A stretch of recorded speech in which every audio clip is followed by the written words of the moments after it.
Hello बच्चों, देखो यहाँ पे तुम्हें एक सर्किट दिया हुआ है और जो सर्किट दे रखा है सर्किट के करस्पॉन्डिंग यहाँ पर तुम्हें एक ग्राफ मेंशन किया हुआ है। तो सबसे इम्पॉर्टेंट है क्वेश्चन को पूरा धीमे धीमे धीमे धीमे रीड करना।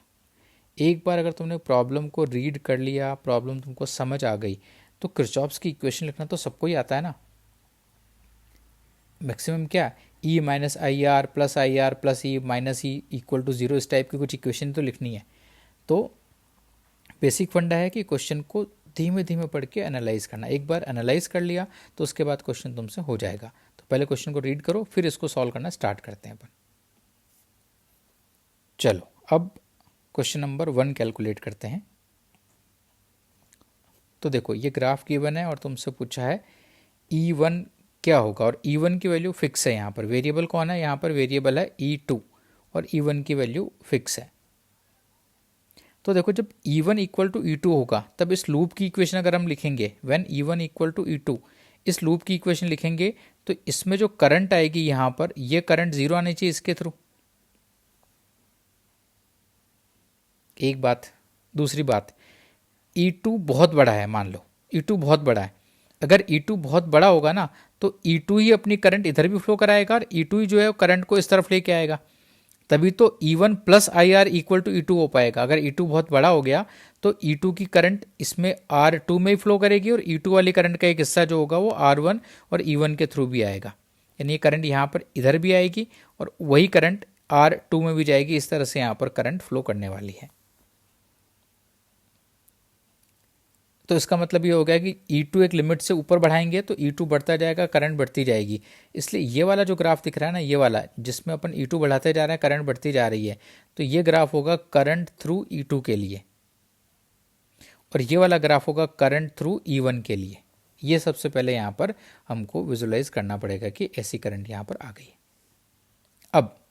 अब देखो कि E1 में करंट जीरो कब होगी, E1 में करंट जीरो कब होगी। E1 में करंट जीरो हो रही है जब ये 6 वोल्ट है, और करंट जीरो तब होगी जब E1 इक्वल टू E2। जब E1 इक्वल टू E2 होंगे तो उस केस में इस लूप की इक्वेशन लिखो, इस लूप की इक्वेशन आएगी E1 इक्वल टू E2, उस वक्त करंट जीरो होगा। E2 को वेरी करते करते जैसे हम 6 वोल्ट पे पहुंचते हैं तो 6 वोल्ट पे हम ऑब्जर्व करते हैं कि करंट थ्रू E1 जीरो हो गई, क्योंकि उस वक्त E1 इक्वल टू E2 होगा। तो आंसर आ गया E1 equal to 6 volt. First जो क्वेश्चन तुम्हारा है इसका आंसर आ गया 6 वोल्ट। ठीक, अब क्वेश्चन नंबर 2 एक बार रीड करो।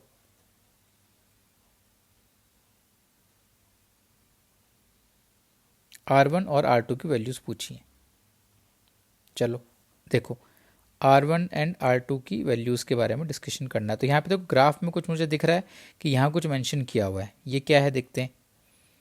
ये वैल्यू है 4 और ये वैल्यू है 0.1, 0.1। ठीक, ये है करंट, और ये करंट कौन सी वाली करंट है, अभी अपन ने देखा था E1 का नीचे वाला ग्राफ है और ऊपर वाला E2 का है। यानी ये ग्राफ E1 के थ्रू करंट है और ये E2 के थ्रू करंट है। तो हम E1 वाले ग्राफ को देख रहे हैं। E1 इक्वल टू 4 है यहाँ पर, सॉरी E2 इक्वल टू 4 है, क्योंकि ये ग्राफ E2 का मेंशन किया हुआ ना ये, तो E2 इक्वल टू 4 है, तो E2 की वैल्यू इस वक्त 4 है। और जब E2 4 होता है तब E1 में पॉजिटिव करंट है 0.1। पॉजिटिव करंट मतलब ये करंट इस तरफ निकल रही है, करंट ऐसे आ रही है, करंट ऊपर की तरफ आ रही है, और जो करंट की वैल्यू है वो है अपने पास 0.1। ये एक्सप्रेशन है। और E1 की वैल्यू तो हम फिक्स पहले ही कर चुके हैं, क्योंकि फिक्स वैल्यू है 6 वोल्ट, इससे पहले कैलकुलेट करी। तो सिंपली इस लूप की इक्वेशन लिख के सॉल्व कर सकते हैं। ये जो करंट ऊपर आ रही है ना, ये वाली करंट का एक हिस्सा हो सकता है इधर जाए, एक हिस्सा इधर जाए, पर इधर करंट कुछ भी है, E2 में रेजिस्टेंस तो है ही नहीं, जो E2 वाली ब्रांच में रेजिस्टेंस तो है ही नहीं। तो इस लूप की इक्वेशन में जो पैरामीटर्स पार्टिसिपेट करेंगे वो करेगा E1 minus 0.1 R1 minus E2 equal to 0। Loop की इक्वेशन लिख दी। E1 की वैल्यू 6 है, minus 0.1 into R1 minus E2 की वैल्यू तुम्हारे पास 4 है, इक्वल टू 0। सॉल्व करो, R1 इक्वल टू 20 ओम्स, ये तुम्हारा आंसर आ गया। R1 equal to 20। ठीक, अब R2 कैलकुलेट करना है। R2 कैलकुलेट करना है तो एक और वैल्यू गिवन अपने को यहाँ पर, ये इसको देखो ध्यान से, ये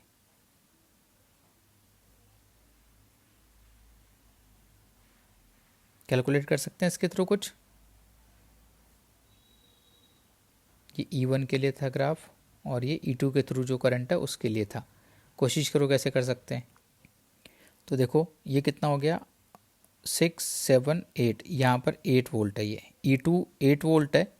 उस वक्त यहाँ पे करंट इसमें है 0.3।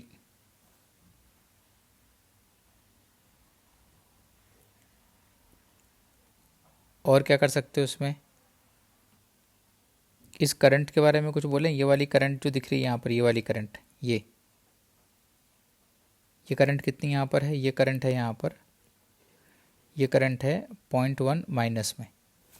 इसका मतलब उस वक्त यहाँ से जो करंट आ रही है, ये करंट आ रही है 0.3 एम्पियर की, उसमें से एक पार्ट इधर जा रहा है वो है 0.1, एक पार्ट इधर जा रहा है वो है 0.2। और उस वक्त E2 कितना है, 8 वोल्ट है। मैं बाहर बाहर लूप की इक्वेशन लिख दूँ, इस वाले लूप की इक्वेशन लिख दूँ, तो आंसर आएगा E2 equal to 0.2 into R2। 8 volt है equal to 0.2 into R2। R2 की वैल्यू कैलकुलेट करो, ये आ गई 40 ओम्स। देखो ऑप्शन है क्या, ये ऑप्शन तुम्हारे पास 40 ओम्स का आ गया। एक बार चेक करो अच्छे से इसको। ओके।